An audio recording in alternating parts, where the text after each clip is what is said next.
Good evening, everyone. Welcome to the Hamilton County Television Football Coaches Show. I'm Brad Silbert.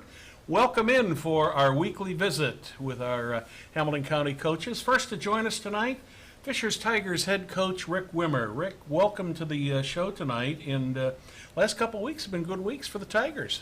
Yeah, we got a couple wins the last 2 weeks, and I had Pike 2 weeks ago for a second game, and Noblesville this last week, and lots of things for us to work on, but real pleased with our kids' effort at this point. Our defense is playing extremely well, and I feel like we're making good progress offensively.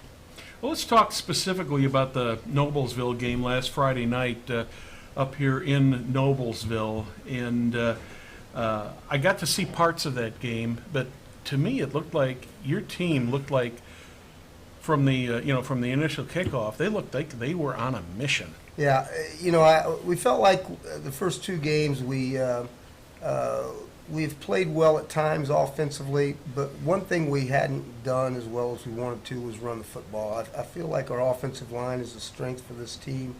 I feel like we have very good running backs, and we're throwing the ball pretty well too. But really, our identity has always been, and we want to be a run first football team, and we just hadn't done that the way that we felt like we were capable of doing it. And so we went into that game saying we wanted to do that, and it was a successful night from that standpoint. We had 211 yards, I think, rushing. We had Dylan Scally was over 100 yards with 118, and our second back, Sean Kim, was almost 100 yards. He was 94 yards rushing, and so it was a real solid night running the football for us, and that's what we wanted to get out of it. I've always kind of thought that when your running game outpaces your passing game, that's definitely a good sign. Well, I think we want to be balanced, and we are pretty balanced over the three games. I think there's only about 50 yards separating our offense, our rushing yards from our passing yards, and that's what we want to do. We're not quite balanced in terms of runs and pass play calls, but yardage wise we're pretty balanced, and that's the way we want to be, and we feel like we can do both pretty well, but we really wanted to emphasize the running game last week, and really pleased with our offensive line. Just had a tremendous game. Hayden Tobias at center had his best game of his career. Has been a 3-year starter for us. Ethan Dye has had a couple good games this fall, and he was very good. Jonah Vanderkamp has been a 3-year starter for us, and he had, I think, his best game that he's had. And then Max Cohn, a first-year starter, and Wyatt Puff, also a first-year starter. All of them really as a unit played very well. What it kind of reminded me of, going back, and I'm dating myself a little bit age-wise here, but it kind of reminded me of the old Mike Ditka style of offense and defense, which you guys put on last week. Well, we played physical, I thought, and which is what we want to do, and we had good balance. We did run, like I said, we wanted to run the football. We ran it 40 times and only threw it 15, which isn't great balance, but that was kind of what we wanted to do going in. But we threw it for 117 yards. We were 9 of 15, so we were pretty efficient throwing the football, and 40 rushes for 211 yards. And two backs, very close to 100 yards. So we felt good about the night. And our I didn't talk about our I mean, our defense is playing so well, and they've done it for 3 weeks, not just this past week. Our defense has just played extremely well for 3 weeks. The touchdown we gave up was really a special teams mistake.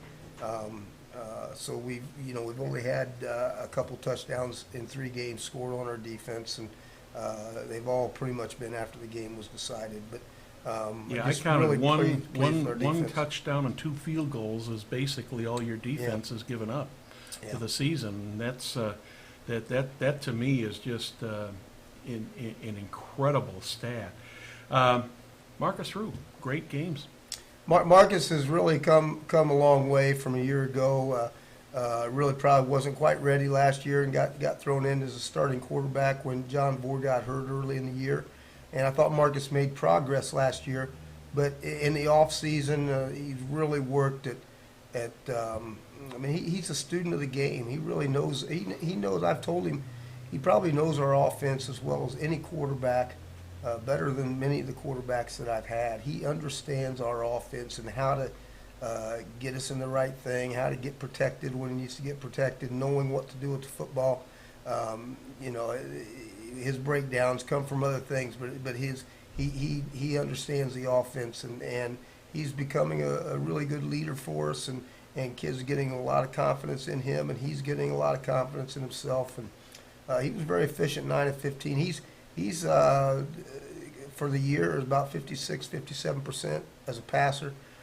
He's thrown a couple interceptions that he'd like to have back. I'd like to see him not throw, but he's been much more efficient. Last year he was a 40% passer, and this year he's pushing 60%. So big turnaround from his part. A lot of that goes to our offensive line, and we've got a group of receivers that didn't have a lot of experience coming in. We really lost almost all of our catches from the last couple of years, but Nick Leith and Reese Bolin, Reggie Cook, and Jeffrey Simmons, 4 receivers that played very little coming into this year, and really doing a good job, and they're helping Marcus a lot too. Well, I thought another thing was as you were mixing up the plays, you had a couple running touchdowns. I think was it Reggie Graham had a 33-yard pass reception for a touchdown. So I thought it was a very nice job of mixing up the plays in that. But overall, your team's scoring at an average of 26.7 per game, giving up 6.7, but as you alluded to earlier, they've only allowed 1 offensive touchdown in 2 field goals. So, talk a little bit more about your defense. How did you guys get that developed? Well, that's amazing. Our defense coordinator John Judd and our linebacker coach Keith Shelton, our 2 secondary coaches coaching corners and safeties are Ross Springman and Tyler Mills and Braden Triboulet, defensive line. Those guys just do a tremendous job with coaching our defense, preparing our guys. We had a good nucleus coming back, a good linebacking core coming back in Jeffrey Brown, who's as good in linebacker in Indiana, I think, and he returned for us. Eric, excuse me, Matt Holt returned for us, and Billy Ryder. All 3 of those guys played last year.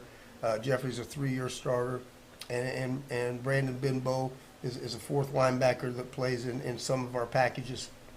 It's a really solid linebacker group. I think where we've really, what we didn't know about was our secondary play, especially at the corners, and our defensive line play, especially at the defensive tackles.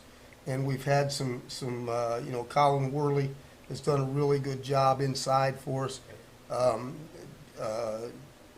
Josh Ivey and Alex LeMaitre at defensive ends have been tremendous for us. And then at the other defensive tackle, we've used Andre Glover, a sophomore. We've used David Dilley, and I'm forgetting somebody else we've used in there. I'm sorry. But those guys have played up to what we hoped they could, and that's been really good. And then Jackson Dunn and Shane Cole at the corners, we had some question marks about that position, and they've been very good for us. We returned a safety in Colin Shelton that is really we experimented with him at quarterback early in the summer, but once we made the decision we needed to have him on defense, it really solidified our secondary. Grant Wetzel was playing very well at the other safety spot, had 2 interceptions in the opening game against North Central, and so we're just playing very well. A lot of speed on our defense, and it's a physical group and a pretty smart group. They understand the game, and they're pretty disciplined to what they see. So they get to the football. One of the things that often gets overlooked is the special teams. And your special teams, especially on the kicking game, has just been, I would rank it as excellent this year. Yeah, Jack Phillips handles both our kicking and our punting duties, and he really has been very good. We've had we had some breakdowns against Noblesville. We mishandled a couple punts that gave them one of their touchdowns and gave them the football in really good field position another time, but our defense held. And we've had some mistakes on special teams, but you know, Jack is as far as punting and kicking the ball, he's been really good. And then at times we've been very good as a unit, you know, in coverage and returns on special teams too. Our defense or our special teams coordinator, Keith Shelton, works very hard and does a good job of preparing our guys every week. So we certainly haven't lost anything. I think the North Central game, I think we probably won that game with defense and special teams, and in the other games we've played very solid. So. We've got just a little bit over a minute left to go here, and as far as the town, or rather city of Fishers, I'm still used to calling it town of Fishers after living here so many years. As far as the city of Fishers goes, one of the biggest events of the year, the Mudsock football game coming up Friday night against Hamilton Southeastern. You guys finally get to technically play a home game. Yeah.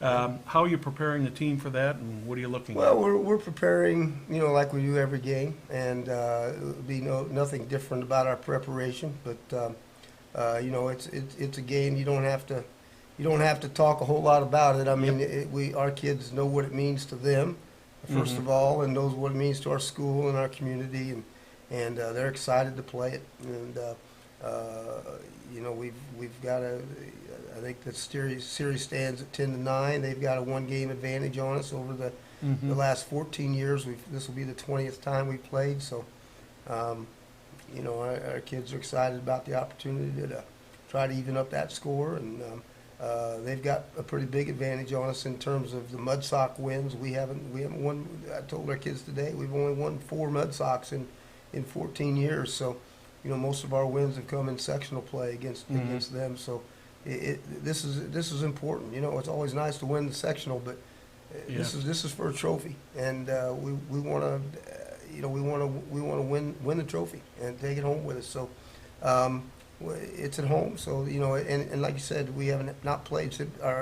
The game against North Central was scheduled to be at home, but we played that at Lucas Oil. So this is our first opportunity to play in front of the home crowd. So we're excited about Well, that. they always say they pack about between the two stadiums, regardless of which the stadium of the game is played in. They get somewhere between 6,000 and 8,000 people actually in the stadium, and then another 5,000 or 6,000 on the grounds. Usually 10,000 to 12,000 people out there creates quite an atmosphere. Yeah. Well, good luck Friday night. Rick, thank you for joining us. That's Coach Rick Wimmer of the Fishers Tigers. We'll be back after this from Logan Street Signs and Banners.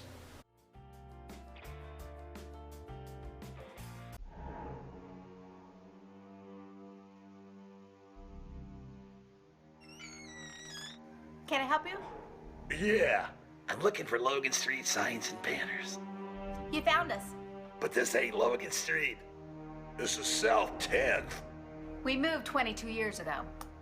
Well, how come you didn't change the name? That would have just confused people.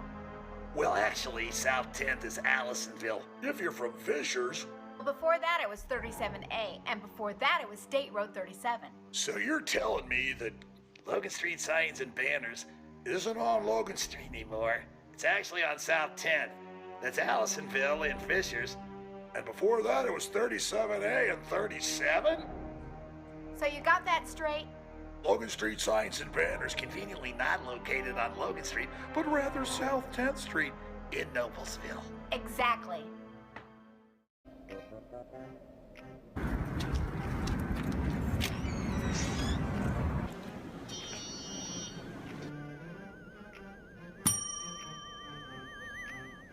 Can I help you?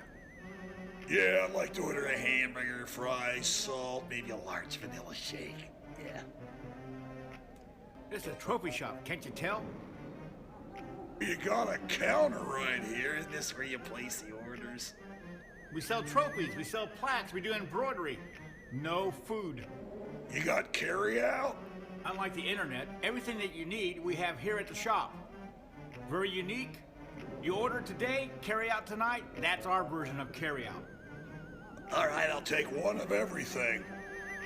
Well, that may take a little longer. We'll have it for you tomorrow night. You know, Jim, I'll be back tomorrow to pick it all up. We'll wait for you. Don't wait long. Here you are. Welcome back to the Hamilton County Football Coaches Show. I'm Brad Silbert, joined by Coach Adam Morris of the Hamilton Southeastern Royals. Before we get over to Coach Morris, just want to remind you that Friday night, Jack Russell and I will be at Westfield when they entertain the Noblesville Millers. The Hamilton Southeastern Royals of Coach Morris will be over at Fisher's. That will also be on our game day presentation. Zionsville Franklin Central will be one of the teams we'll feature on game day, and also we'll have on game day Brownsburg Avon. So Friday night on game day, we've got all 8 of the Hoosier Crossroad Conference teams. Coach, I don't know what to say and how to start this out, but you guys have been so close the Sure. last couple weeks. Yeah. You know, I thought on Friday I was equally as disappointed as with how we played at times as I was proud of how we finished the game. Avon's just too good of a team, too well coached, and had too many critical errors in the first half. You know, I felt pretty good with our kids' body language at halftime, and I really think they came out and gave everything they had in the second half, and we just kind of found a way to put together a bunch of stops and get a couple of scores, and before you know it, you got momentum on your side, and we were there at the end. Pretty crazy turn of events at one point to think about. Yeah. Just how we were playing and what the score was, especially when they scored again coming out in the second half. But our kids just kind of kept playing, and before you know it, we find ourselves with the ball and a chance to go tie it up at the end. You were down in early in the second half, 35-6, and I think a lot of people, and probably somewhat me included, were saying, well, I hope we can at least play respectably, but also, taking into consideration the fact that Avon is a very, very good football team. Yeah, too good of a team for us to make some of the mistakes that we were making to try and compete with them. And I think as we eliminated some of those mistakes in the second half, I think that's why the second half turned out the way it did. You know, in the first half, first drive, we get a stop, and then we don't line up correctly on fourth down, and they go forward on fourth and forever and get it, extend a drive and score. They're just the type of team that you can't do that sort of stuff. Really, anybody in our schedule do those sort of things and expect to compete. And as we eliminated some of those mistakes in the second half, game turned around. What did you tell the kids at halftime?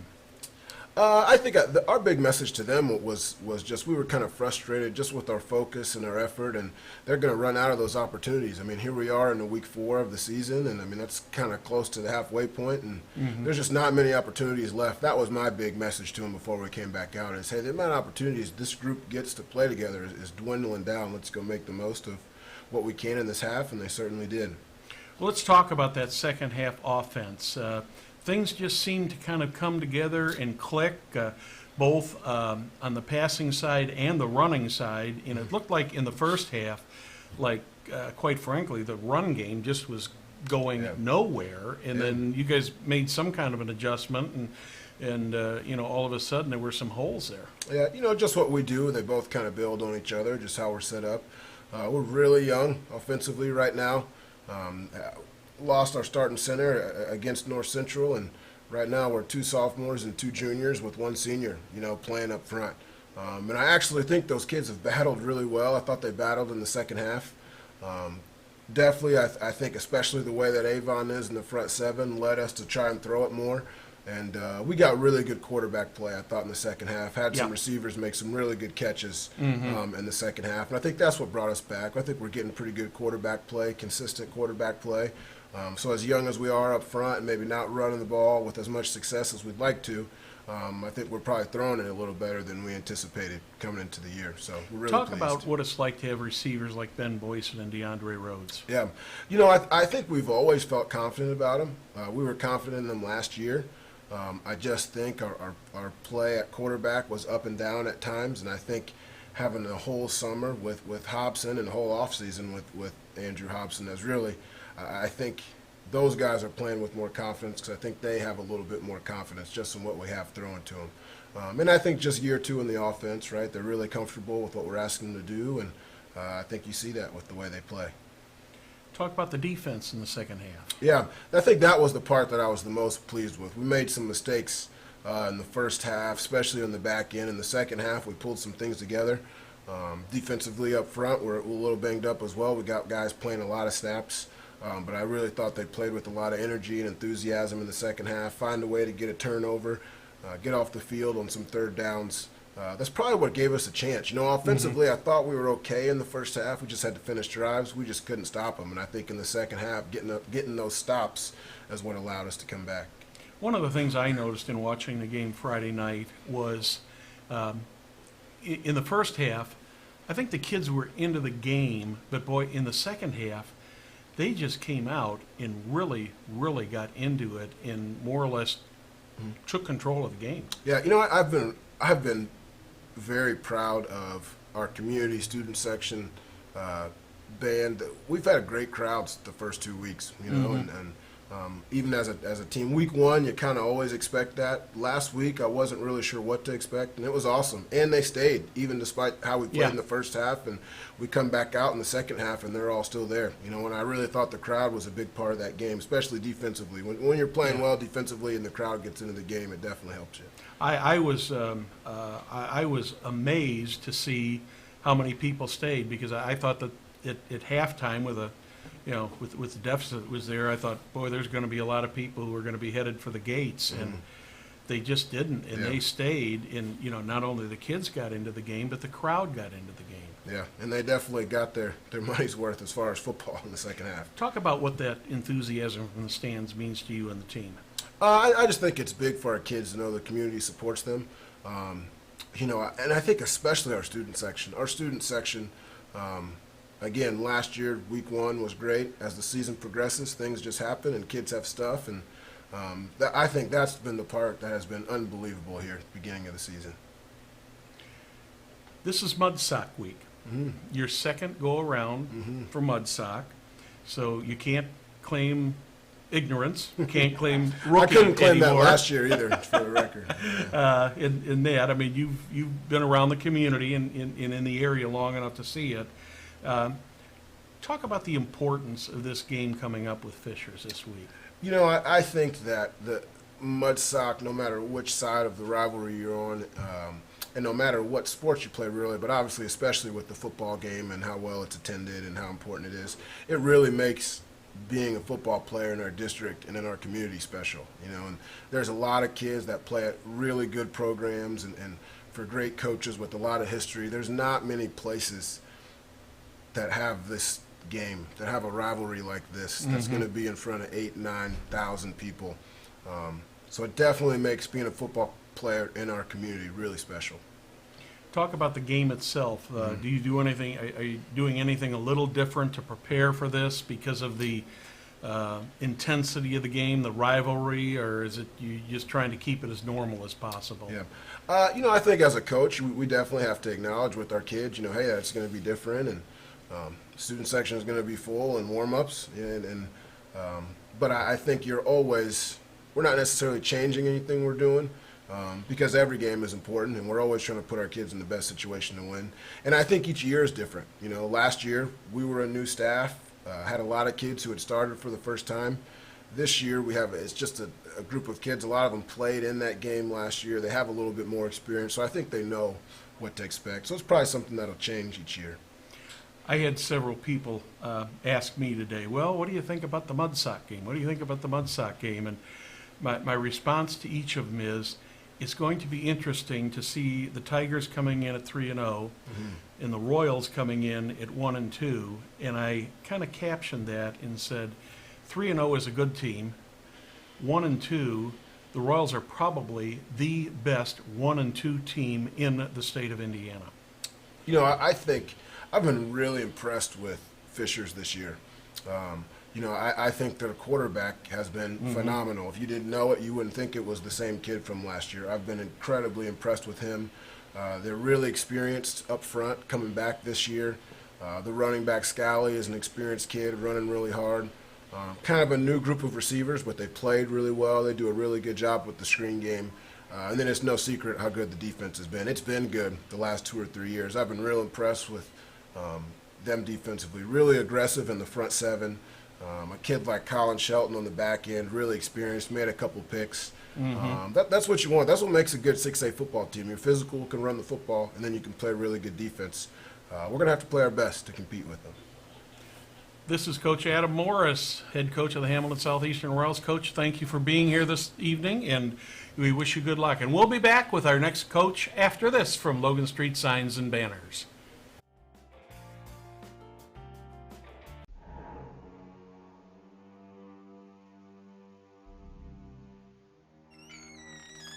Can I help you? Yeah, I'm looking for Logan Street Signs and Banners. You found us. But this ain't Logan Street. This is South 10th. We moved 22 years ago. Well, how come you didn't change the name? That would have just confused people. Well, actually, South 10th is Allisonville, if you're from Fishers. Before that, it was 37A, and before that, it was State Road 37. So you're telling me that Logan Street Signs and Banners isn't on Logan Street anymore? It's actually on South 10th. That's Allisonville and Fishers. And before that, it was 37A and 37? So you got that straight? Logan Street Signs and Banners conveniently not located on Logan Street, but rather South 10th Street in Noblesville. Exactly.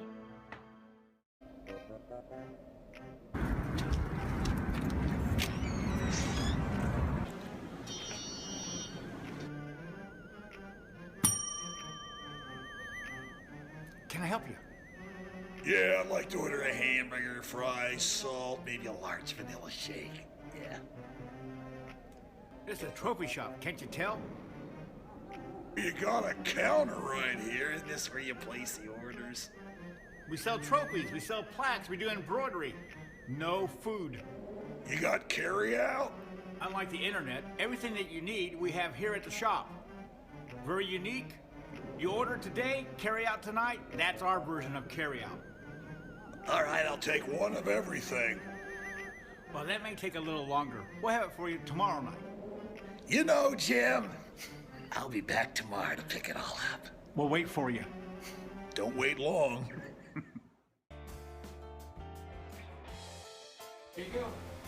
Welcome back to the Hamilton County Football Coaches Show here, Monday evening. And it wouldn't be a good Monday evening without a representative from the Hamilton Heights Huskies here tonight. Head coach is unavailable tonight, so we have Nathan Stratton with us tonight. Yes, Coach sir. Stratton, thank you for joining us. It's been a little bit of a rough start for the Huskies this season. Yeah, a little bit. It's been a tough schedule, but it's been a really good measuring stick for us. I think if you're going to start with three groups to kind of show you where you're at, those are three really good schools to kind of go against. So we know who we are now. We know what we have to do, and we really thanked those kids from Mount Vernon for showing us how to fight that first week, and then we've done nothing but improve each week after that. Well, you take on Mount Vernon, a 4A school, versus you guys being a 3A school, and in that not a whole lot of difference in size, but that size does make a little bit of difference. It does. The biggest thing was I felt like we did a really good job at first when fatigue wasn't really playing a huge role. And we were able to go toe-to-toe with them, in the first couple quarters. And then you slowly started to see, our guys kind of got worn down a little bit. And that was the turning point of the game there. You really have to give it to them for staying fresh. But, like I said, when our kids were freshmen, it was really fun on that sideline. Well, I can't imagine what it must be like for Father Kirchner and son Kirchner to coach against each other. Yeah. I mean, that had to be difficult for on both sides. I don't want to speak for them, obviously, but you could tell it was. You could tell it was. And obviously, anybody that's been in a family, sports of any kind. Yeah. What does the mom/wife do? And that's got to be a tough dynamic too. So, I think anytime that you have focus away from the X's and O's and away from the players, it's never something you really look forward to. But But at the end of the day, I would love to kind of share something like that with my father. I know, like I said, I don't want to speak for them, but yeah, like I said though, Mount Vernon was such a physical team, and we just think that like I said, they showed us how to fight that week. Let's talk a little bit about the North Montgomery game, since we didn't have a show last week. 28-14, you dropped your home opener to them, but again, you talk about you guys learned a lot from that game. Yeah, we did. North Montgomery was, they were really big up front, and we felt like we were going to be able to score with them, but we only had 7 plays offensively in the second half, so they did a great job of controlling the clock and keeping I'm the offensive coordinator, so keeping us off the field. They every third down, every fourth down, it was 3rd and 2, 4th and 2, and they picked it up. They were really good up front, and they just grinded that clock out on us, and there wasn't much we could do. Then last week you travel up to West Lafayette, and that was quite an experience. Yeah, for you guys hey, up there. like I said, you figure some things out about yourself when you go up against a team like that. You figure who's going to fight, who's going to give up. And the thing that I loved was, we went in at halftime, and we still had the boys there. They were still willing to fight. We told, because it was 56-0 at halftime, so it was one of those things where, that's really where you earn your money as a coach. So, we got in there and we told them, hey, we don't have to wait until next week to get better. We can start right now, and they did. They really answered that challenge. So we were really happy with what we got out of them. And at the end, West Lafayette's just so good. You just take your hat off to them.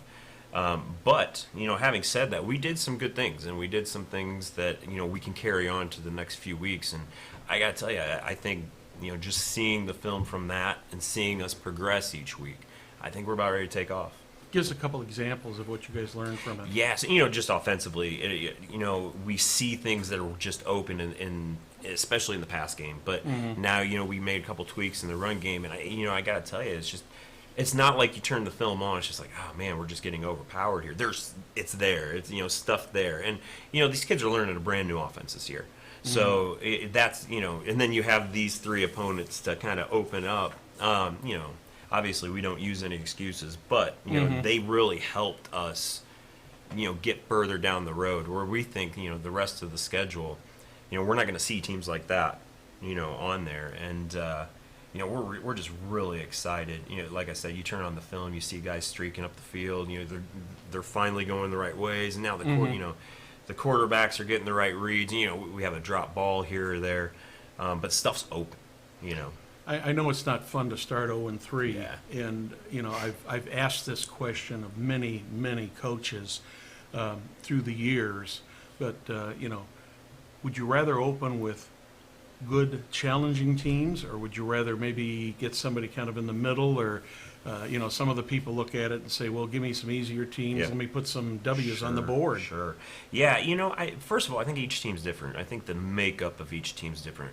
I really like where we're at now, just because we know the people that are left in that locker room, the people that are in there, they're serious about getting things turned around, and I really like that.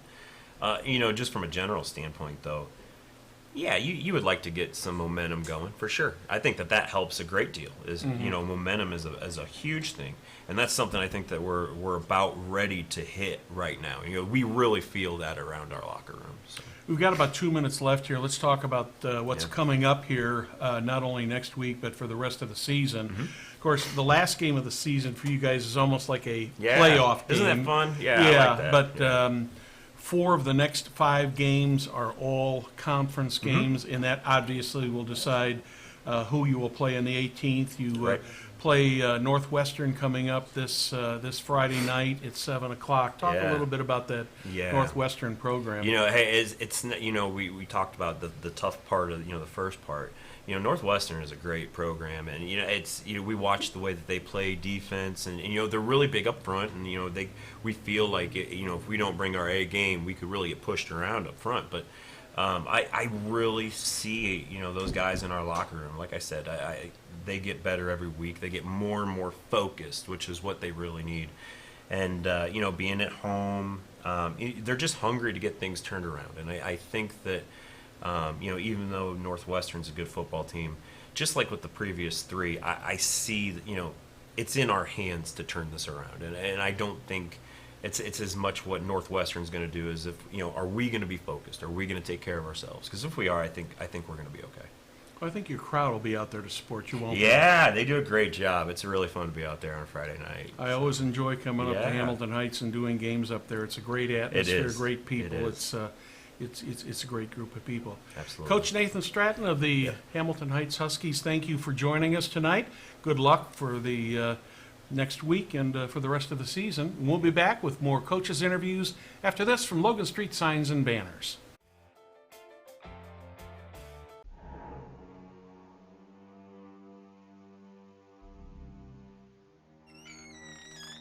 Can I help you? Yeah, I'm looking for Logan Street signs and banners. You found us. But this ain't Logan Street. This is South 10th. We moved 22 years ago. Well, how come you didn't change the name? That would have just confused people. Well, actually, South 10th is Allisonville. If you're from Fishers. Well, before that it was 37A, and before that it was State Road 37. So you're telling me that Logan Street signs and banners isn't on Logan Street anymore? It's actually on South 10th. That's Allisonville and Fishers. And before that it was 37A and 37? So you got that straight? Logan Street signs and banners conveniently not located on Logan Street, but rather South 10th Street in Noblesville. Exactly.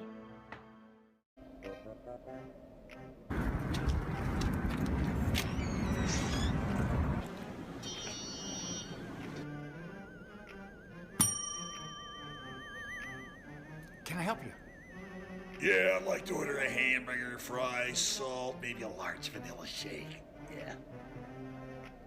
This is a trophy shop, can't you tell? You got a counter right here. Isn't this where you place the orders?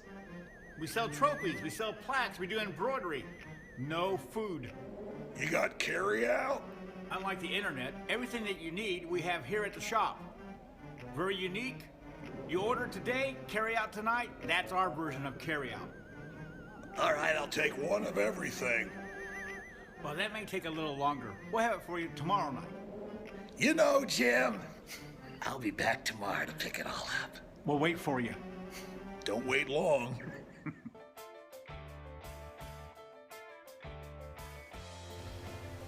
Welcome back to the Hamilton County Football Coaches Show. Before we chat with Coach Tom Dilley of Guerin Catholic, just a reminder here, coming up Friday night, it's game day. We've got 4 big games that are going to be highlighted on game day this weekend on Hamilton County Television. Our feature game will be Noblesville at Westfield. That you will see here on Hamilton County Television. Also on game day, we will have Hamilton Southeastern at Fishers, Zionsville at Franklin Central, and Brownsburg at Avon. So come Friday night, we've got an all Hoosier Crossroad Conference game day program coming up for you, and hope you'll enjoy it. Welcome, Coach, and thank you for joining us tonight. The Golden Eagles starting off the season on a very good note at 3-0, Tom. Congratulations. Yeah, the kids have had fun and done some good things, and I'm just getting ready for a really good opponent this week. Well, we were talking just before we came on the air here about the fact that we had both kind of looked over Heritage Christian the week before, and the job, or I guess all you can say is the number they did on Shenandoah, Sure, compared to what they'd done a year before. And I really thought that you guys had the talent to win the game, but I didn't think I didn't think you would hold them to 5 points. Yeah, we a lot of credit to Coach Ray and his staff. I think they've done a great job in the years he's been there, and they are much better, a much improved team, and they played really hard, had a great atmosphere, had a raucous crowd, and played with a lot of emotion. We thought we came out with and started to execute a pretty decent plan, but then we had a couple setbacks and started to put in some self-inflicted wounds. And then on top of that, they're a good team, and they capitalized, and we were in a little bit of trouble there for a while. But our defense especially battled, and at the end, our offense finally put it together with a really, really important drive in the fourth quarter. I can remember when Ron Qualls started that Sure. team, probably, close to 20, Probably, 15, yeah. 20 years ago now, Yeah. and how they came up and eventually became state champions. Yeah, in he did a that. great job, and Coach Ray is getting back on track, I think. 23 points on the scoreboard. Talk about your offense. I mean, you've got some mainstays there that have just really, Well, really developed over the years and done you guys a great job. sure, it was a unique 23 points. We had a couple 2-point conversions in there, and we also scored on a field goal that we blocked and returned about 70 yards for a touchdown. We also had a 65-yard or so touchdown pass right at the right before the half in a 2-minute drill. We busted a guy loose on a scramble drill, and then with the 15-5 game, they had the ball on our 3-yard line, and we stopped them on downs, and we went on a 16-play, 9.5-minute drive. We threw the ball one time and ate up 9.5 minutes, and kind of put the game away. Well, you guys have always had, the years I've been following you, you guys have always had both equally good ground games and passing games. Just how important is that to the team? Well, it's critical that you have balance, and I remember my old high school coach, one of the greatest coaches ever in Indiana, I think Chris Giesman at Penn High School, always used to say balance has nothing to do with percentages. It just means you have the ability to do either one when you want to do it. And, I think we still have a long way to go there, but we'd like to think that we have a good passing game that when we need it, it's there. But we also, even though numbers-wise we tend to run the ball more than we throw it. And you've got a quarterback who can not only pass, but he can run too. Absolutely. Christian Gelov is a returning starter. He's a senior. Really heady kid and quick, but he's got a good arm and understands where to put the ball. He made some really key plays in that game with his feet, escaping some trouble a couple times, a couple bootlegs where he just pulled it down and kept it and got some key first downs. He's done a nice job all year. He's completed about 65 to 70% of his passes, but he's also made key runs when we need him. And our young Mr. Baumgartner, boy, he just keeps going and going and going, kind of like the Energizer Bunny. Yeah, Gus has done a great job. He's carried the ball a lot for us, and he didn't have great numbers last Friday, but when we needed him in that 98-yard drive, 97-yard drive, that was a lot on his back, as well as the offensive line, of course. But he's been really good for us, and he's got a great attitude, and he's working to get better every day. The stats I've seen on him here said he had 25 carries for, I believe, 94 yards, if my eyes can read that right. That's still not a bad No, average. it's not a bad that's night at all, but 3.5 to 4 yards per carry. Yeah, in the first couple of weeks, he was over 230 yards each night, and so it seemed like a down night. Yeah, you gave up 5 points last week. 3 games, you've averaged giving up 15.7 points, and you played some pretty high-powered offenses. That's quite a credit to your defense. No, Coach Shackelford is our defensive coordinator. He's done a nice job of putting together a good plan with the rest of the staff each week, and they've really bowed up. They had a big goal line stand against McCutcheon at a key time in the first game, had another big one last week that gave us the platform to go on that 90-whatever yard drive it was to kind of put the game away. And the kids keep battling. Whatever happens out there, they do a nice job of turning the page and playing the next play. Well, this week it goes into conference play in the Circle City Conference, and coming up against probably one of your bigger rivals, Brebeuf. Sure. Yeah, we have a number of kids from some of the schools our kids come from go there too, and so our kids know their kids and vice versa to some degree. Obviously, we've played them ever since the school's been open, and some years we play them twice in the play, because we get them in the playoffs too. So a lot of familiarity, a lot of respect for Coach Ressler and his staff and what they've done there. And I'm sure, I'm hope our kids are going to work hard to be ready to play on Friday. Now, that game will be at Brebeuf, and also for anybody planning and going to it or wants to follow it, that is a 7:30 start on Friday night rather than a traditional 7 o'clock start in that. So then after that, a week off of conference play, going down to Columbus North. Here's a little 3A Guerin playing big old 6A Columbus, and I remember when you did that last year. Yep, first time we played them last year. You pulled off a big victory against them last Yeah, year. it was a good night. Yeah, they were a great program. So we'll just forget about that for right now. Focus on what's ahead of us this Friday and go 1 week at a time. But it is a very good schedule, and we're really excited about it. Well, good luck coming up Friday night, Coach, and best of luck for the rest of the season. You're off to a great run there at 3-0, and hopefully next week you'll be coming back to talk about another victory. Tom Dilley, head coach of the Guerin Catholic Eagles, thank you for joining us. We'll be back after this.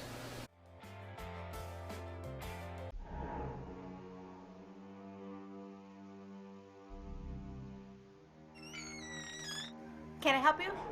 Yeah, I'm looking for Logan Street signs and banners. You found us.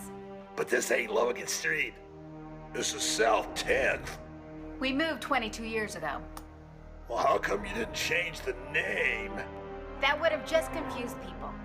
Well, actually, South 10th is Allisonville. If you're from Fishers. Well, before that it was 37A, and before that it was State Road 37. So you're telling me that Logan Street signs and banners isn't on Logan Street anymore. It's actually on South 10th. That's Allisonville and Fishers. And before that, it was 37A and 37? So you got that straight? Logan Street signs and banners conveniently not located on Logan Street, but rather South 10th Street in Noblesville. Exactly.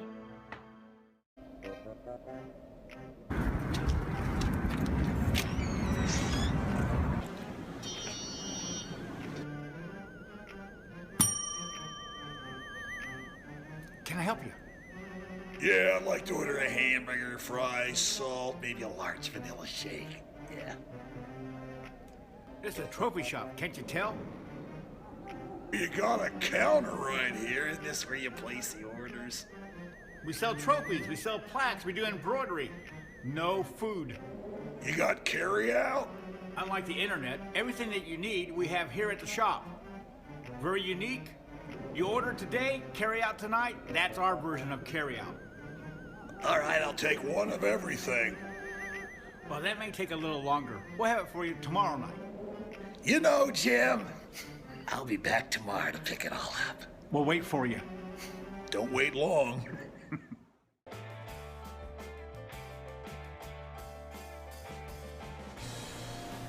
Welcome back to the Hamilton County Football Coaches Show. I'm Brad Silbert. Sitting to my right is none other than the legend himself, Coach Bud Wright of the Sheridan Blackhawks. Thank you. Coach, thank you for joining us tonight. We missed you a couple weeks ago, and we had an extra pizza for you, but I think Jim took care of that. Jim took care of all of it, okay. Yeah, he took care of that. So the Blackhawks are off to a 2-1 start. Started with kind of a rough one at Western Boone with a 41-6 loss. That's kind of a rivalry game for you guys, isn't it? Well, it used to be, but lately, I mean, they've been pretty dominant over us. Well, kind of in the same neighborhood. Yeah, we're same neighborhood as such. But they were state champs last year, and they had several kids back, and we're starting several young kids, offensively and defensively at 22 positions. We're starting 11 sophomores and 2 freshmen. So this is the youngest team I've ever had since I've been coaching. And we got some good athletes, got some good kids, but it's going to take a while for them to learn things. Well, then week 2 at home, your home opener against Clinton Central, come back with a convincing 49-29 victory. Yeah, it was a good ball game for us. It was actually, both the last 2 ball games are pretty convincing as far as score look, but it was a tough ball game for 3 quarters in both those games, and we broke it open late. But I think part of the reason is we're pretty physical. Even though we are young, we're pretty physical, and we just kind of wore them down, I think, toward the end, and got some touchdowns in there that sort of made it a little bit wider spread than it really was, probably. Well, specifically in that Clinton Central game, what was the reason for the success there, you think? Oh, I think the fact that we had a couple very experienced kids, even with the young kids. We got Chris Starks and Charlie Cronin. Charlie's the center and Chris Starks the guard. and they are two really fine football players. I mean, they are really good football players there. And Cameron Hovey is our starting tailback, and he does a tremendous job. But I think that their experience and such really paid off, and we relied on those two kids a lot, and actually those three kids a lot, and just got the job done. How about defensively? Defensively, we're up and down. We actually play pretty good, then we'll give up a big play. And that's typical of a young football team, but hopefully we can get that solved. I mean, this last week, well, actually the last 2 weeks, we've held the teams pretty good as far as the ground is concerned, and they opened up the passing game on us a little bit, and we got to get some better play back out of our defensive backs, I think. Well, then last Friday night you travel up to Tri-Central, and I was reading the Hamilton County Reporter Saturday morning, and their headline is Hawks cruise past Tri-Central. Actually, we jumped out to 14-0 lead, and we thought we were on our way, and then we had about a 57-yard run called back, and then they stopped us. We actually tried to throw a option play pass, and it went astray. We fumbled it, and they recovered on the 9-yard line and took it in for a touchdown. So we had a fight then for a couple quarters, and then we finally broke it open. Once again, another gem of a offensive performance. Right. Cameron Hovey had, I really didn't realize it, but he had 38 carries for like 278 yards. And team-wise, we had 430 yards rushing. I didn't realize it that close, and I guess we only threw 4 passes, but we just thought we just better keep it on the ground, I guess. Well, you talk about the old philosophy, the run game establishes the pass game, and I guess you really didn't need to go to the pass game. No, not really. After when we took the lead and stuff there, we wasn't going to put it in the air. And I actually like to throw a little bit. I like to throw at least 10 to 15 times a game, 10 or 12 to 15 times a game, but it just didn't happen that night. Defensively, the best performance of the season so far in the first 3 games, only giving up 19 points. Right. Like I say, we're struggling a little bit there trying to cut that down. All 3 of them come through the air. One of them was we went up, and our guy went up with both hands, and it bounced. He hit it and popped out of his hand. Their kid caught it, took it in for a touchdown. That was one of theirs. And the another one was they threw a long ball, and our kid was there, but just misjudged the ball, and they scored on that one. So, talk a little bit about leadership on your team, Coach. Who are your team leaders? Our team leaders we got some excellent team leadership this year. Again, Chris Starks and Charlie Cronin are 2 of the best leaders we've had for a while, and they've been doing a great job for our leadership concerned. And they're both linemen, like I say. They both play on the offensive line, center and guard, and both of them play at the defensive tackles and nose position on defense. And that's where our leadership's coming from, I think, there. And then Cameron Hovey, again, he's a good leadership as far as how he performs and how he leads the team. And he's, like I say, he's leading the team in rushing and also leading the team in tackles on defense. So he's quite a leadership also. You know, one of the things we talk about quite often on the broadcast, especially, if we're doing one of your games, is the fact that being a 1A school, you have a smaller roster, and you have to use quite a number of your players both ways. How does that affect the game for you? You just gotta get them in shape. They gotta understand. They gotta believe that they do go both ways, and they gotta, give the effort in practice to get in shape. And that's the way you approach it. And like I say, we got a roster of 36 kids right now. And the smallest roster I had to start year before had been 37. So, like I say, this is not only the youngest team I've had, but smallest roster that I've had. We got to build it back up. But we had a small senior class and a small junior class, and freshmen and sophomore classes are pretty good number-wise. But those two classes have been small all the way through grade school, and we knew it was coming, but it's a little bit worse than we thought as far as numbers. Next 2 weeks, you go on the road. A couple conference games once again. No, we're home right now. Oh, I'm sorry. I got that exactly backwards. I'm sorry. Next 2 weeks are home games. Pardon me. My ear. Right. First of all, Delphi this Friday night. Talk a little bit about Delphi. Delphi is a fine football team. Last year they were 9-2. They lost several kids from last year's team, but they still got a excellent running back back from last year's ball club. Plus, they got three very talented linemen back for that team. So they're 2-1 also. They got beat Friday night by Eastern at Greentown, 28-14. Before that, they won their first two ball games. So it'll be a good fight for us, and it's always a good contest. We played Delphi for years and years. Way back in the ancient times when I played, Delphi was always on our schedule.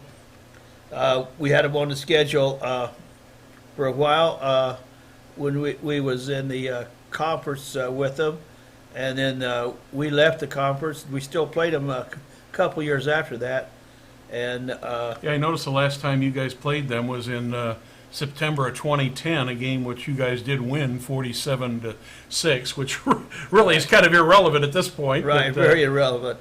But yeah, and we hadn't played them since. That's right. And they're back in they rejoined our conference now. They dropped out of the conference they were in and rejoined our conference. So they're back in as a conference opponent. So, Of course, you guys have got 8 teams in the conference, so that means you only get 2 non-conference games a year. right. One of those being against Western Boone, and the other you will play, I believe, at Seeger, Right. coming up the first week of October. Do you see? Does that make any difference to you, or? No, I like to play. I like to play like 3 non-league opponents, but when they came in, it makes a good number. 8 does as far as things go. All other sports, though, we're 9 schools with because Rossville sees in our conference, but they don't play football. So they're talking the possibility of bringing in a 10th team even. To try, but I would hate to see that because you lose some rivalries and such there. Like I say, we'd like to keep Western Boone on. It's a good gate for us, and we quit playing Hamilton Heights and some of the other schools that were good gates. So you need some of these rivalries to get some money in the program. That is Coach Bud Wright, head coach of the Sheridan Blackhawks. Friday night at 7 o'clock, they will be entertaining Delphi. Certainly a game that we'll look forward to discussing with you next week. Coach, thank you for joining us. Thank you for having me. And Perry Williams had a chance earlier today to catch up with Westfield head coach Jake Gilbert, and we'll go to that interview right now. Welcome back to the Hamilton County Coaches Show. I'm Perry Williams, and alongside me is Jake Gilbert, who is now 3-0. Yeah, go Rocks. Coach, we talked about when we did the first week, and we kind of skipped Labor Day weekend, and you made the comment that when we come back in the third week, it'd be nice if you were 3-0. Well, you're sitting here 3-0, so let's talk a little bit about big game against Zionsville, first conference game. Westfield comes out 51-24 against Zionsville. Let's talk a little bit about both on the offense and defensive side. Great win for us. Conference opponent, like you said, and our rival. So, we have a traveling trophy and fortunate enough to win that 7 years in a row. So we're pretty excited because we had been dominated for about 25 years. So pretty excited to get the win. Means a lot around here. The kids played great. Especially offensively. We scored every series except for the very last series. So pretty excited about the job we did over there. Obviously things we can do better, especially on the defensive end and things, but we're growing up and learning and getting better, and our young guys are starting to catch on, and our veteran guys are doing what we expect them to do. Well, Coach, let's talk a little bit about Cam Simons because he had a great day actually running the ball because you, as a team, had 378 yards. So he was not the only one that had a great night in the running game. Yeah, so, the guys up front were amazing. We had 4 different players average over 7 yards a carry. Yeah. So wasn't a whole lot of need to throw the ball when you could run it that well. So Cam was great. Eli Patchett, Jack Pfeiffer had an awesome night, I thought. Micah Hauser, his usual self, he was excellent, had a long touchdown. But the offensive line just really dominant. Jacob Nettrell was our player of the game, and Aiden Parker played well at center, and Ross Krieg, and those seniors lead the way. Cole Grady, Bronson Coy, those guys have been terrific, and Levi Castor at tight end. So very happy with our guys up front. Well, yeah, and we don't give enough credit, and I'm glad you mentioned those linemen up there because without a good line, you're not a very good running or passing team, right? Yeah, we've learned that the hard way before, but yeah, we have a good one this year, so we're pretty excited about them. On the defensive side, I know Hauser led the way defensively, but you had some other players that played very well defensively also. Yeah, we were happy with Benji Welch at corner. I saw some improvement from him. I thought Grant Joyce came in and played corner pretty well. So we had some decent corner play at times. I was happy with those guys. And you got to be strong up the middle. Eli Patchett made a lot of tackles as well, so he and Micah play 2 ways, and they're very productive players for us on both sides of the football, and so we were happy with them. We felt like our D-tackle play was okay, even though we gave up a lot of rushing yards. I thought Owen Ogle had a good game in particular. So lots to improve on defensively, but solid play out of Owen Ogle, Mark McLaurin, Trevor Lickfelt. We just got to keep getting better. Yeah, but the one thing about it, and we talked off the air a little bit, Zionsville running back Colin Price. Yeah. I mean, he's a real deal. He is. He's really good, and their offensive line is outstanding. So I really feel like they're great at running the ball. And as the game went on, we hung in there. We gave up 14 points in the first half and 10 points after halftime. So I think we kind of settled in a little bit. But they do a great job running the ball, and they took it right at us, and the Price kids, outstanding. Coach, one thing that's been kind of evident early on here in this first 3 games that have put you at 3-0, one of the things is that you get a good start in your games. In all 3 games, that first and second quarter have been good to you, and also the third quarter. Yeah, so we kind of put an emphasis on that in the way we practice. We want to get off to a good start, and that takes maturity too. Guys have to be ready to go, and we have been.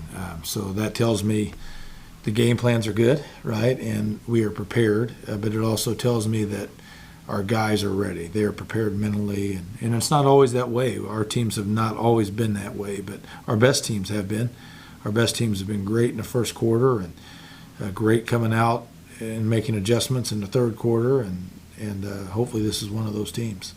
Well, good. Well, you have a game coming up this week, which is with Noblesville. Okay, it's a Midland Trophy game, and yep. I think that's you and ex-head coach Lance Scheib came up with that probably first or second year you were here. Well, I think Bo Belton actually before really? me. It actually Okay. predates me. Yes, so that was Bo's doing, I think. Yeah, he probably understood from his dad that both sides that this was a pretty big game. But, let's talk a little bit about this game because, last year you had a good offense, okay, and you went in to play Noblesville at Noblesville, and the score ended up 10-2. So but I know that you worked very, very hard.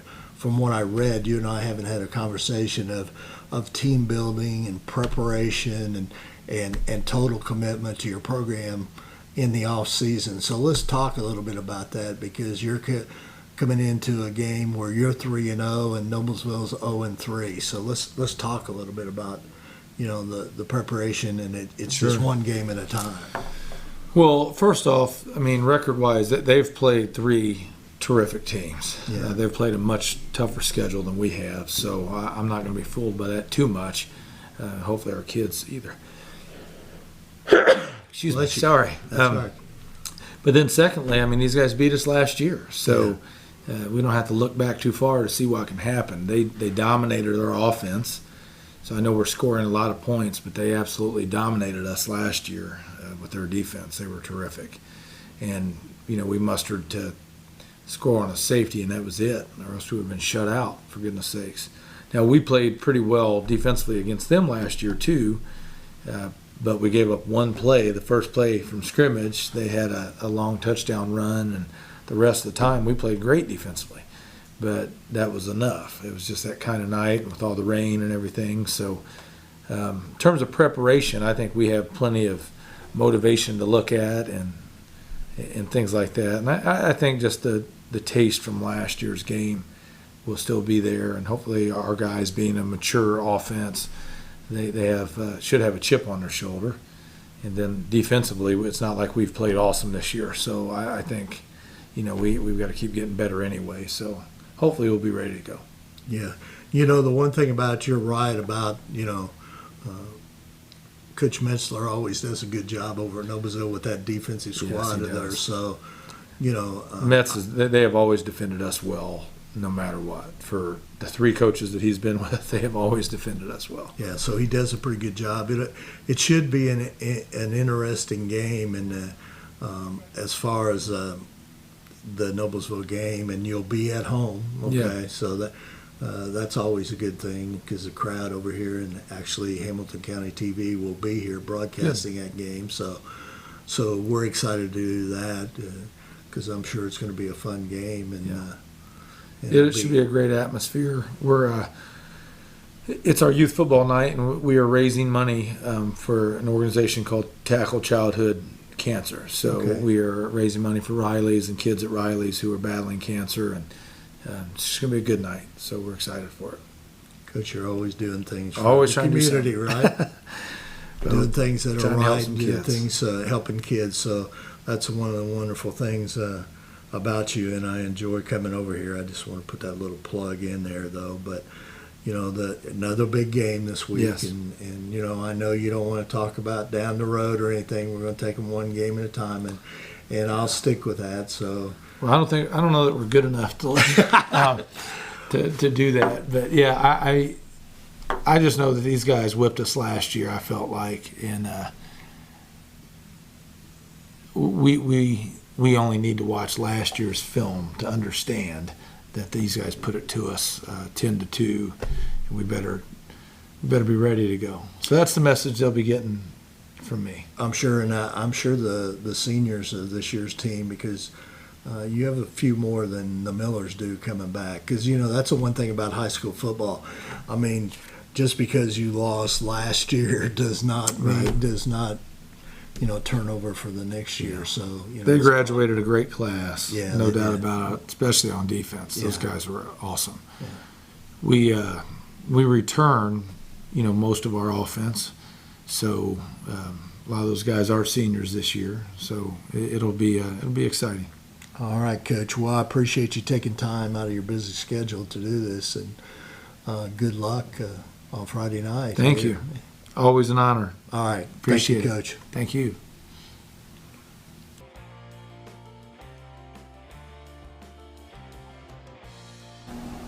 Well, welcome back to the Hamilton County Coaches Show. I'm Perry Williams, and as you see alongside me is Coach Justin Roden. Welcome, Coach. What you doing, Perry? How are you doing?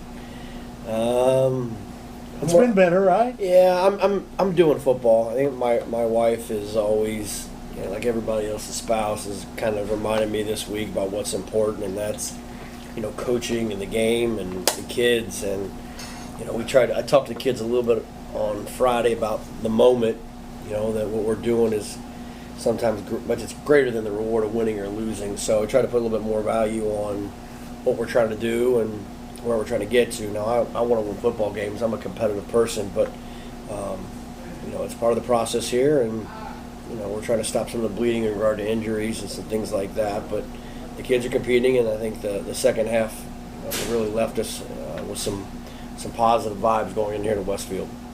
But let's keep in mind too. I mean, the first 3 games have been brutal. I mean, you played some powerhouse programs. Yeah. That have been powerhouse programs for a long time. Yeah, I mean, I'm not trying to make excuses. No. I've watched Cathedral turn around and shut out Moeller, and Cathedral traveled to the pit last week, get stuck in traffic on 74, and then lose a doozy in overtime, and then Carmel goes out after playing us and beats Center Grove for the first time in a really long time. So, and Fisher's is 3-0. So, it ain't any question of playing people that aren't fantastic. They're good coaches, and that's, again, part of the reason why I signed up for this. But when you got a young team and you're trying to get things turned around from a program standpoint, it's not exactly the easiest ways of going about things.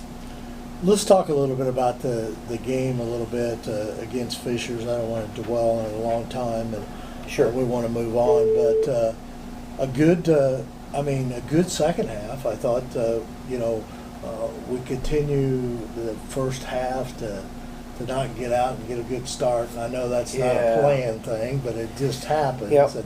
And we give up that big play. But there are times when we play some pretty good football.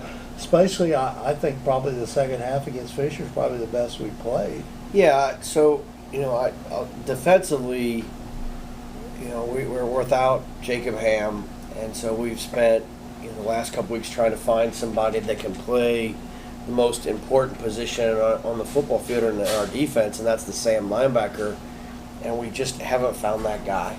So we've been kind of shuffling that around, and then on the defensive line between injuries and experience, it's like a card game. We're shuffling cards, and we're folding and trying to find the right combination. And the good news is that second half, I do feel like we found the right combination, which we've been trying for 3 weeks. And I think the guys in the back half in the secondary really too are getting better. McNabb played a good second half last week, and he's somebody that is really kind of stepped up here a little bit and helped us. And Zach Blevins is a converted corner here just in the last 2 weeks, and put a lot of pressure on him to go out there and learn a position and play offense, and he's getting better. So for us, on that side of the ball, the second half was good because we started to do some things obviously better. We're not giving up friggin' touchdowns, and we went 2 quarters without giving up a score. And the other part of that is confidence. When you're struggling and you play a little bit better football, and I thought we were playing physical against a physical team. There are a lot of positives from that.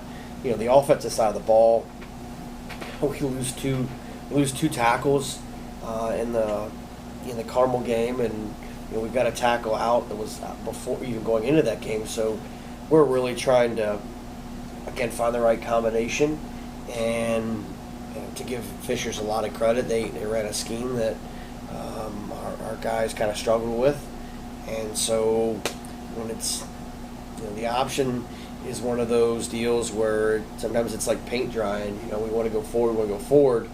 The problem that we're having is you can't have negative plays. Our goal has got to be 3rd and 5, 3rd and 4, or even 3rd and 6. Those are manageable downs for us. But some of the penalties, some of the negative plays that put us in 3rd and 10, and that's not. We're not designed to do that. We don't have the kids to be able to go out there in 3rd and 10 and to throw the ball downfield and take those chances. We just don't. So for us, we have to really clean that up. In that second half, I made the switch to put Jaden in there, and the switch of Jaden to quarterback. I think, we didn't have a ton of yards. I think that's kind of, I want to make sure I'm clear on that, but I think his energy and the way that he ran the ball kind of presented a little bit of juice to an offense in need of a little bit of energy. And I think that Jaden also was excited about it. You could tell the way he was kind of carrying himself, a little bit of moxie, and we're still trying to figure that out. Zabak's a good kid, and he's done everything we've asked him to do. Sometimes when the people around you aren't getting the job done, it kind of it magnifies, maybe onto you negatively in a way that probably shouldn't. But we feel pretty good about where we're going. We kind of got through the last game without as many injuries, so feel like it's another week of trying to get healthy and battling another opponent. You know, the schedule's crazy. You play Cathedral and Carmel, then you play an undefeated Fishers team, and then here comes Westfield, who's undefeated next. So doesn't get any easier, but this is a great rivalry, and it's going to be a lot of fun to play at Westfield. Absolutely, and you know, this coming up, we'll switch a little bit to the Westfield game because it is the Midland Rail Trophy, Yep. which right now we have. Yeah, yeah. You know, and a couple things that we can say, you know, because you can't compare last year's team with this year's team, and coaches just don't do that. Sure. But, you know, last year Westfield came in this game and they were 2-1, had a good offensive team. You know, it scored 28, 21, and 41, you know, in their first 3 games. And they came to Noblesville here, and the game was 10-2. So Yeah, I think if you ask our defense coordinator, Adam Metzler, what probably the most frustrating thing about anything so far for us, and I won't compare last year's team, but what I say, what allowed us last year to be competitive is that we did not give up the big play. yeah, So we were really good about keeping things in front of us and being good, solid tacklers. And we worked really hard at tackling. You know, I had a parent scream at me, you know, to even practice tackling, and I kind of chuckled a lot about it because we tackle probably more than most schools you know, throughout the course of a season. So I know for us, and when we play teams like Westfield and some of these other high-powered offenses, we're not honestly going to stop them completely. We just have to make sure that when we make a mistake, it's a 10, 15-yard mistake, and it's not a 60-yard run, a 70-yard run. And we've had a tendency here because of, I'm going to say it mentally as physical. You know, we've made a mental mistake and we've blown a coverage, or we've taken a bad angle, and because of that, it allows what should be there's a good old bell. Good afternoon, staff and students. We are going to begin our first Pause safety that drill at for a this time. second. Teachers, please.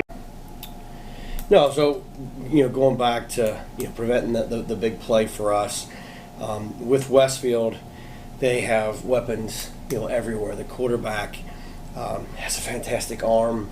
They throw the play action post to 15 as well as anybody else. They beat you with the RPOs, the tailback, and the combination of tailbacks between 33 and number 20. No, yeah, 22. You know, really makes you really nervous. If you go back through there and you're doing your chart and you see explosive play, they have weapons to score everywhere. All-state, you know, center. They have an all-state offense. Their offensive line is fantastic. And then, you know, if you flip it to defensively, their front four is really good. They're really long and they're athletic. So they are a much improved football team from last year. So even though they came in at 2-1, this is a better Rocks football team than last year. I can say that confidently. And we right now are not on the same not on the same level that we were last year. Meaning, last year's team, even though it was a new scheme, there were a lot of kids part of that football program that had been playing for 3 years. Yeah. And there are some things you can teach scheme, you can teach technique, but at the end of the day, when you turn the lights on a Friday and the clickety clack of the cleats and even the smells, I mean, it's different. I mean, you can be a great football player, but handling that environment is just. We had another big crowd Friday. I mean, our fans are fantastic. Our student body is.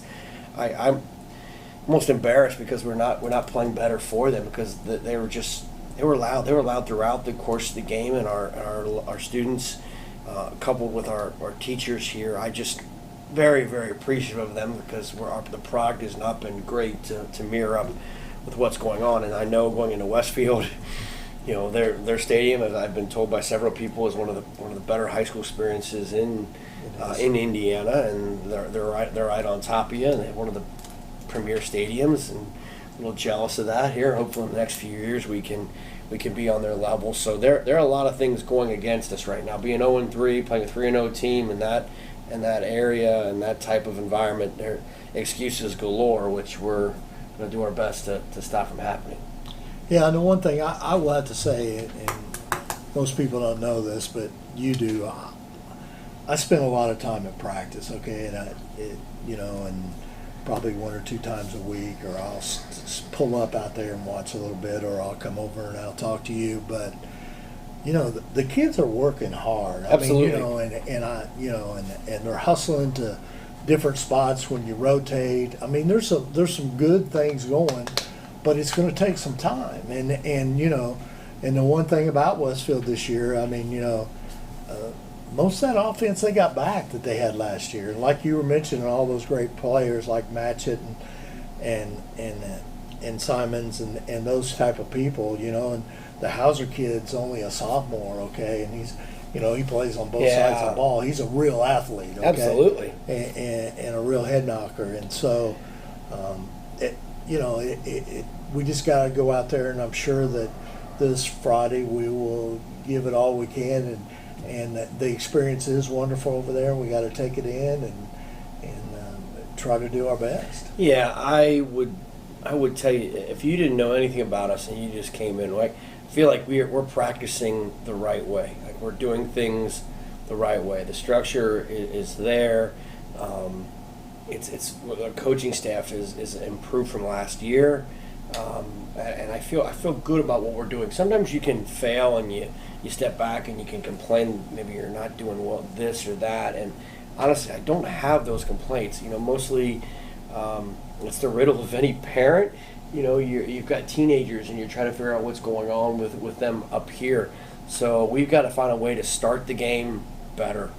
For the last few weeks we've just kind of we haven't had that moxie to start a football game. I as the leader of that group, I've tried to kind of figure out a better way to eat pregame meal, or to figure out how to do the team meetings before and the walkthroughs and even what we're eating. And I just haven't found that recipe yet with this group of young pumps and inexperienced kids. So I feel good. I know the method.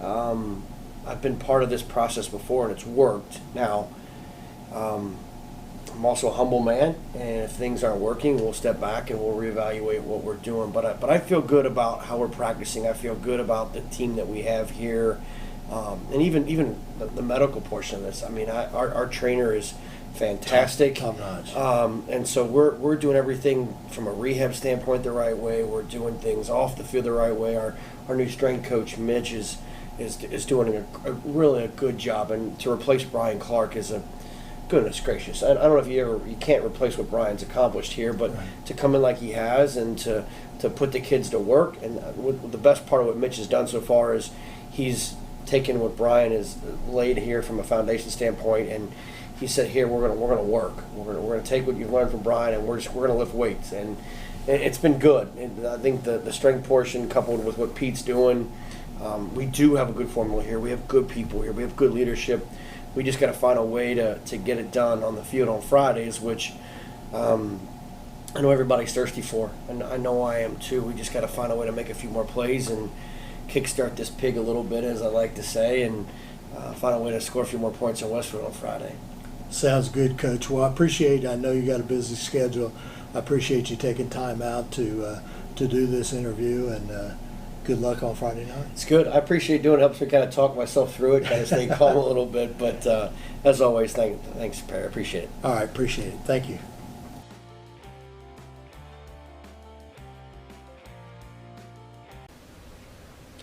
Thank you for joining us tonight on the Hamilton County Television High School Coaches Show. I'm Brad Silver. On behalf of Perry Williams and Jim Wofford, we really appreciate you joining us. A lot of things coming up this week on Hamilton County Television. Football Friday night, we will have Noblesville at Westfield. That will be our primary game. Then HCTV Game Day, we are going to be bringing you 4 Hoosier Crossroad Conference games to look in on. First of all, it'll be Noblesville, Westfield. Also, Hamilton Southeastern at Fishers, the Fishers Sports Network. Zionsville at Franklin Central, and Brownsburg at Avon. So you got a big night of HCC football coming up Friday night. Also this week on Hamilton County Television, tomorrow be sure to tune in at 7 o'clock. Dan Axe and I will be out at White River Elementary School to bring you Westfield Noblesville boys soccer. And then coming up on Thursday night, it'll be Westfield Noblesville volleyball from the Mill. On behalf of Jim Wofford and Perry Williams, I'm Brad Silbert. Thanks for joining us. Good night.